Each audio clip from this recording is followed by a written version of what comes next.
Bonjour les amis et bienvenue dans cette nouvelle vidéo consacrée à l'Olympique Lyonnais. Débrief des conférences de presse d'avant-match, d'avant-finale de Coupe de France. OL Paris Saint-Germain, Alexandre Lacazette et le coach Pierre Sage étaient en conférence de presse en direct de Lille. D'ailleurs sur l'OL Play, le début de l'entraînement est retransmis en ce moment je pense. En tout cas, vous pourrez sans doute le revoir en replay. Deux conférences de presse finalement assez décevantes, parce qu'on n'a pas appris grand-chose. Lacazette ne s'était pas exprimé depuis un petit moment, tout du moins en conférence de presse. On aurait bien aimé en savoir davantage. Vous allez voir, il a été interrogé sur un certain nombre de sujets, mais beaucoup de sujets ont été éludés. Même chose pour Pierre Sage qui nous a fait une réponse très étonnante sur les gardiens de but, on va y revenir. Et on va parler aussi, figurez-vous, de l'ami Luis Enrique, donc coach du Paris Saint-Germain. C'est sans doute la première fois depuis que je fais les débriefs de conférences de presse que je vais parler de la conférence du coach adverse, ce qui est peut-être un tort d'ailleurs. Mais vous allez voir que Luis Enrique tient l'Olympique Lyonnais en haute estime. Vous allez voir ce qu'il a dit sur notre équipe. Alors après nous avoir informé que Kylian Mbappé serait présent sur le terrain et sans doute titulaire, Luis Enrique a rendu hommage à Pierre Sage en disant 20 victoires, 6 défaites et 1 nul. Ce sont des stats impressionnantes. Il a réussi à renverser une saison compliquée. Ils, donc en parlant de l'Olympique Lyonnais, joueront le titre contre nous la saison prochaine. Eh bien écoutez, espérons que Luis Enrique et visionnaire, ce serait quand même fantastique de retrouver le haut du panier après, je le rappelle quand même, 4 saisons consécutives où on finit au-delà de la 6e place, enfin à la 6e place et au-delà. Alors oui, je dirais le scénario de la saison a été fou, a été dingue, a été renversant, mais il n'en demeure pas moins que c'est la 4e année consécutive qu'on est sous 6e ou pire. Il faut savoir par exemple que l'année dernière, la 6e place n'était pas qualificative pour une Coupe d'Europe. Donc on est content d'y aller, bien entendu. Mais est-ce qu'on va réussir à surfer sur la dynamique qu'on a créée en deuxième partie de saison? Je rappelle que on a eu une dynamique en deuxième partie de saison l'année dernière et que l'été a tout foutu par terre. À la fois un mercato totalement raté, notamment à cause d'un passage pourri devant la DNCG, et un Laurent Blanc qui a baissé les bras assez rapidement avant d'être remplacé par un Fabio Grosso qui n'a pas du tout su s'y prendre. Heureusement, Pierre Sage est venu à notre rescousse, ainsi que le mercato hivernal. En tout cas, vous le voyez, Luis Enrique ne prend pas du tout notre équipe à la légère et pense que elle sera un vrai concurrent la saison prochaine. Comme je l'ai dit, espérons qu'il ait raison. De toute façon, on va suivre évidemment ce mercato de très très près parce qu'il est très important. Alors sur la chaîne, j'ai fait un sondage. Alors vous êtes très optimiste, puisque j'ai demandé qui va gagner la Coupe de France.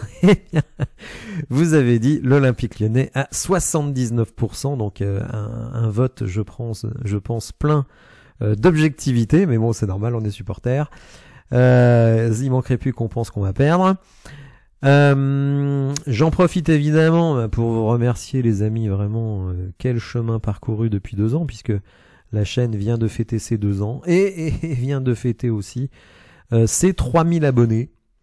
Donc vraiment, merci à vous. Franchement, ça donne une force de fou. Et je remercie également Constant, que vous connaissez sans doute, qui m'a félicité et que je remercie beaucoup. Un gars vraiment super et qui sait, peut-être nous ferons une petite collaboration, un de ces 4. En tout cas, je pense que ça pourrait être assez sympa. Vous l'avez peut-être vu aussi dans l'onglet communauté, cette carte de France, figurez-vous que le site Météo Foot, un site de Twitter, a fait un sondage région par région pour demander aux gens quelle équipe allez-vous soutenir lors de cette finale de la Coupe de France. Vous voyez que vraiment très très très majoritairement, que ce soit en France, on va dire métropolitaine, que ce soit en Corse, que ce soit dans les dom-toms que je salue. Je sais que vous êtes très nombreux à nous suivre, y compris pendant les lives, et ainsi que les expatriés, donc les Français qui sont partis travailler à l'étranger, eh bien, sont derrière l'Olympique Lyonnais. Seul Paris, bon, c'est un peu normal, même si vous le savez, il y a beaucoup de supporters de l'OL à Paris, j'en suis un, bien entendu. La Bretagne aussi, bah écoutez, et les Bouches-du-Rhône, la Provence, qui, en mode rageux, préfèrent soutenir le Paris Saint-Germain, le grand Satan, contre nous. Bah écoutez, on espère pouvoir qu'ils aient une nouvelle déception après s'être fait laminer en Coupe de France, en Coupe d'Europe, en Coupe de France aussi d'ailleurs, et finir à une pitoyable 8e place. Enfin, on peut les chambrer. Ça n'a pas été souvent cette saison. Mais en tout cas, vous voyez quand même, hein, on pense souvent que l'Olympique Lyonnais n'est pas un club qui est très populaire en France. Alors oui, peut-être qu'il est plus populaire que le PSG dans l'ensemble de la France, mais croyez-moi, il y a des supporters de l'OL partout. D'ailleurs, je le vois dans les commentaires, pendant les lives aussi. Vous êtes de partout, et ça, franchement, ça fait plaisir. Et vous le voyez, eh bien, ce sera un petit peu tous contre le PSG samedi. Espérons que ça porte ses fruits.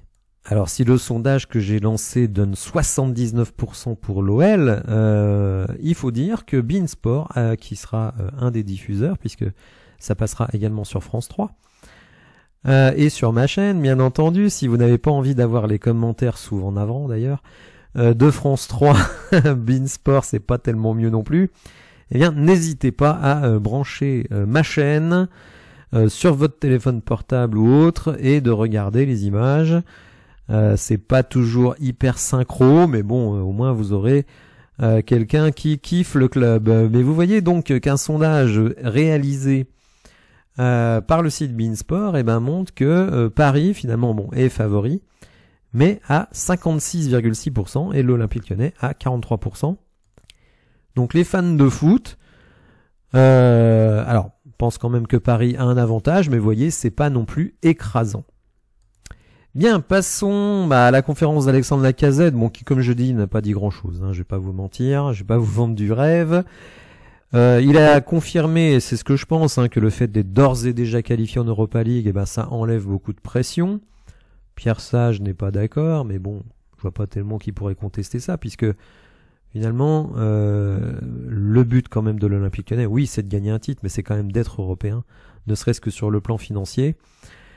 Pendant longtemps, on a cru que notre seul moyen d'être européen, c'était la Coupe de France. D'ailleurs, certains appelaient à ce qu'on abandonne le championnat. Finalement, on a bien fait de continuer. Moi, je n'ai jamais été sur cette ligne. Bien entendu, il faut jouer tous les coups possibles et imaginables.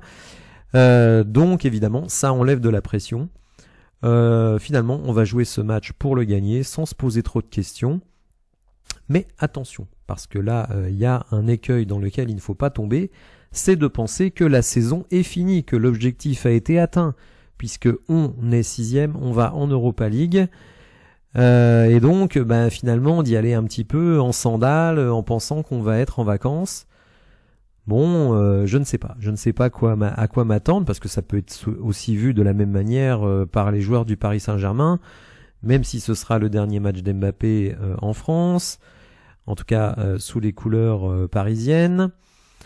Je pense que voilà, on ne sait pas trop vraiment l'état d'esprit qu'auront les joueurs. Alors peut-être pour certains joueurs lyonnais, c'est leur dernier match sous les couleurs de l'OL. Hein. On pense peut-être à Lacazette, à Maxence Cacré et à Ryan Cherki. Donc est-ce qu'ils n'ont pas envie de partir en apothéose sur un titre? C'est possible.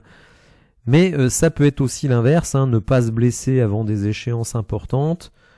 L'Euro pour les Parisiens, les Jeux Olympiques notamment pour un Ryan Cherki, un contrat à signer, mine de rien. Hein, vous blessez avant les négociations pour un nouveau contrat, c'est quand même pas l'idéal. Rappelez-vous Memphis Depay, hein, qui s'était blessé à l'entrée de sa dernière année de contrat. Bon, ça n'avait évidemment pas permis de le transférer, donc attention. Quand on demande justement à Alexandre Lacazette si c'est son dernier match avec l'Olympique Lyonnais, eh bien, il dit qu'il ne sait pas. En fait, vous le savez, à Alexandre, il lui reste une année de contrat. Alors, On sait qu'il y a des pays qui lui font les yeux doux, notamment l'Arabie Saoudite, peut-être la MLS. Bon, s'il va en MLS, je pense pas qu'il gagne plus qu'à l'Olympique Lyonnais, hein, mais s'il va en Arabie Saoudite, effectivement, il peut gagner beaucoup, beaucoup plus. Après, moi, c'est mon sentiment. Je pense qu'Alex, il le dit, il va rencontrer les dirigeants au mois de juin, donc après la finale.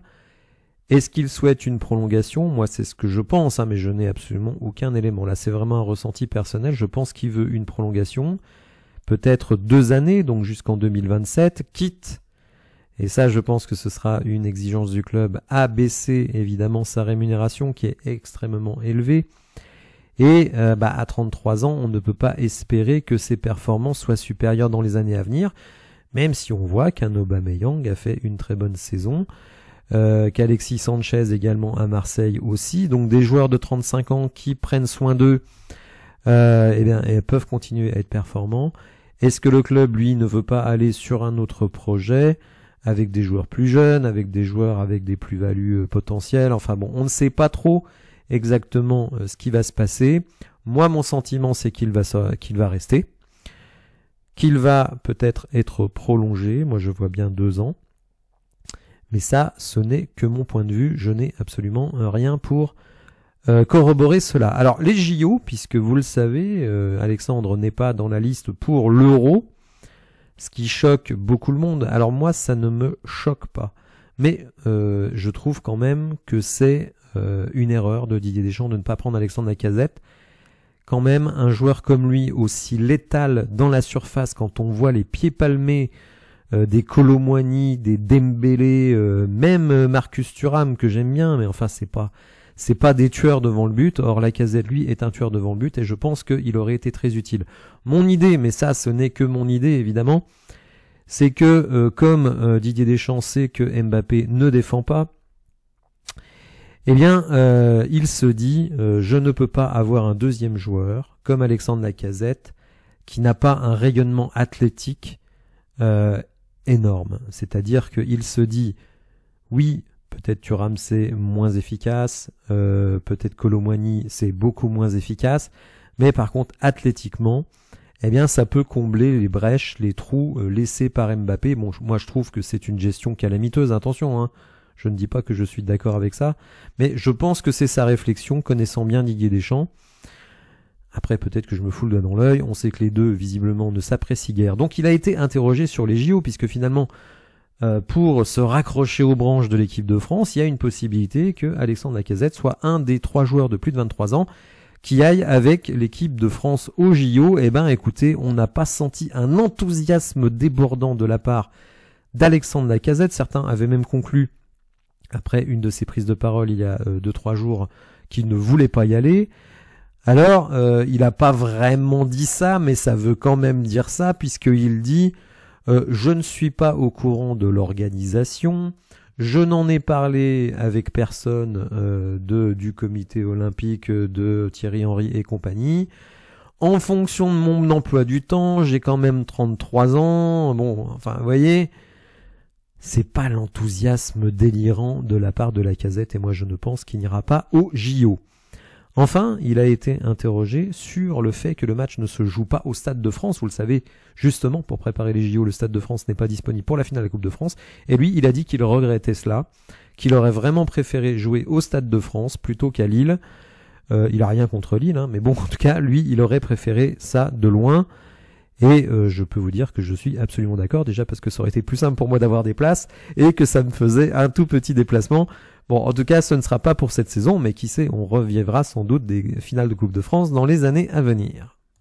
Alors, le héros de la saison, il n'y a pas d'autre mot, puisque vraiment, c'est lui qui nous a sorti de l'ornière, Pierre Sage, avec un bilan extraordinaire, quasiment 2,10 points par match depuis sa prise de fonction. Enfin, c'est un truc de dingue.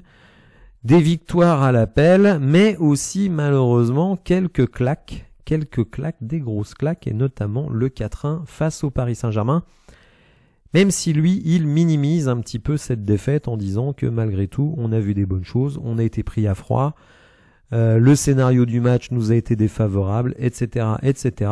Mais il reconnaît quand même qu'il va falloir tirer les leçons de cette dernière défaite pour améliorer notre manière d'entrer dans les matchs et notre manière de défendre. Alors moi, je veux bien qu'on soigne notre manière d'entrer dans les matchs, mais moi, j'y étais au Groupama Stadium face à Monaco, et au bout d'une minute, on avait déjà pris un but. Bon, oui, il faut améliorer ce point. Est-ce qu'on l'a vraiment amélioré? Je n'en suis pas convaincu. Je pense qu'on a un vrai problème de défense et qu'il va falloir s'interroger sur le sujet, mais je pense quand même que c'est dans les tuyaux au niveau de la cellule de recrutement.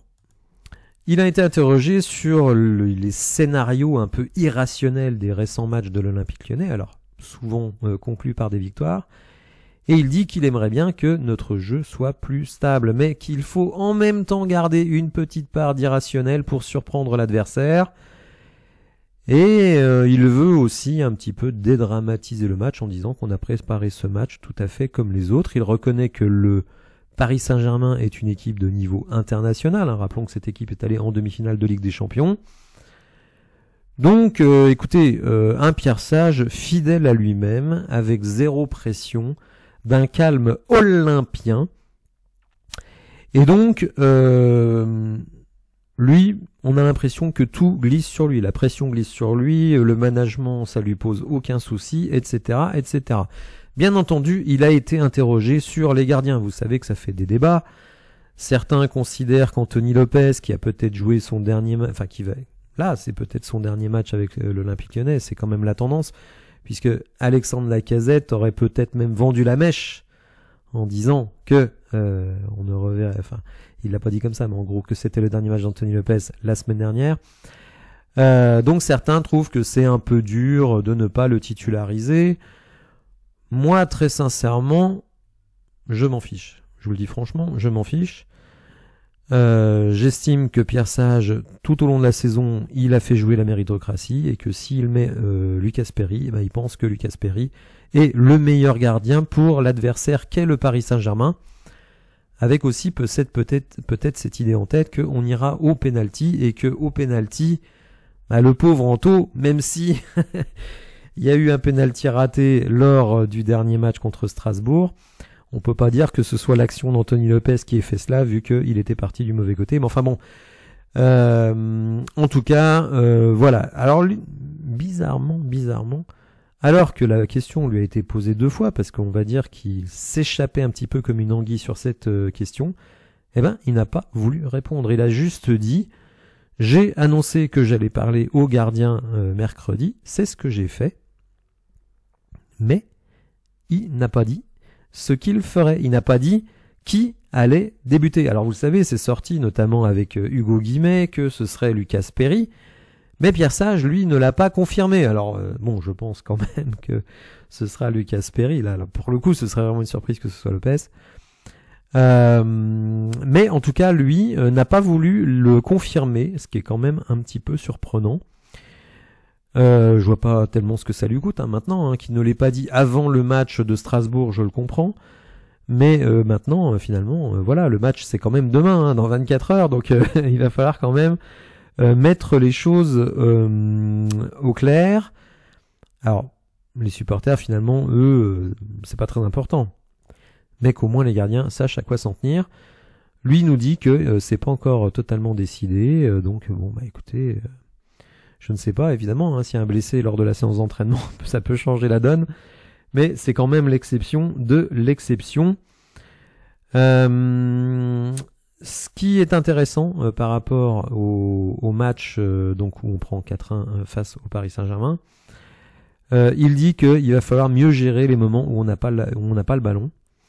Vous savez, dans une de ses conférences de presse récentes, il était revenu sur le marquage préventif.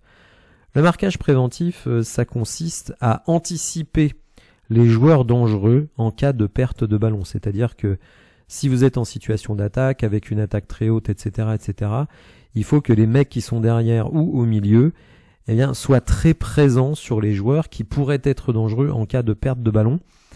Et il dit que il suffit qu'on soit un petit peu spectateur de la situation, on laisse 5 mètres aux adversaires et tout de suite on se met en danger. Donc, bah voilà, de toute façon Maxence Cacré l'a dit, hein, il va falloir qu'on défende bien dans ce match. Il pense aussi qu'on va avoir des opportunités sur le plan offensif et il pense que mieux on défendra, plus on aura d'opportunités sur le plan offensif. Bon, là aussi, on aborde le match sans pression. Évidemment, ça fait 12 ans qu'on n'a pas gagné de titre, donc on aimerait bien que ça change. Mais effectivement, on y va plutôt le cœur léger en se disant qu'on ne peut avoir que du bonus. Donc on va se retrouver demain à partir de 20h45 sur Twitch et sur YouTube. Vous pourrez évidemment mettre vos commentaires dans le chat. Je précise bien qu'il faudra être abonné depuis au moins 24 heures. Alors pourquoi je fais ça? C'est pas pour vous embêter les amis, mais c'est tout simplement pour éviter les trolls, qu'ils soient marseillais, qu'ils soient parisiens, qui viennent polluer le chat pendant le live. Donc ils ne pourront pas intervenir, mais vous, évidemment, si vous êtes abonné, vous pourrez le faire. Voilà, j'espère que vous avez apprécié la vidéo. On se retrouve demain. Passez une bonne fin de soirée et je vous dis à bientôt. Merci, au revoir.